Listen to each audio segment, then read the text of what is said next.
Bismillahirrohmanirrohim. Alloh taolo Qur'oni Karimda marhamat qiladi. A'uzu billahi minash shaytonirrojim. Afara'aytumul ma'allazi tashrabun.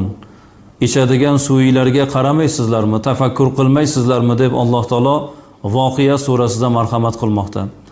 Demak, biz ichimlik suvi haqida tafakkur qilishligimizga Alloh taolo amr qilmoqda.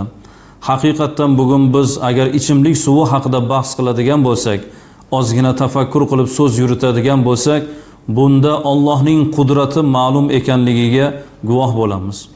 Osmondan tushadigan har bir yomg'irning tomchisini, har bir qorning parchasini bittadan farishta yer yuziga olib tushadi.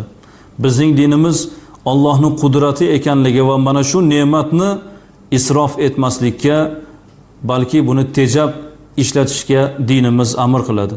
Jumladan payg'ambarimiz alayhissalom bir kuni o'tib ketayotsalar, Sa'd ibn Abi Waqqos tahoratda juda ham ko'p suv ishlatib tahorat qilayotganlarini ko'rib, shunda payg'ambar alayhissalom "Ma hada sarf ya Sa'd" dedilar.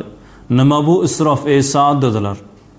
Sa'd ibn Abi Waqqos "Ava fil wudu sarfun ya Rasululloh" tahoratda ham isrof bo'ladimi suv ya Rasululloh deb so'raganlarida payg'ambarimiz alayhissalom garchi oqar daryoning, oqar suvning bo'yida o'tirgan bo'lsang-da, keragidan oshiq ishlatishing isrofdir dedilar.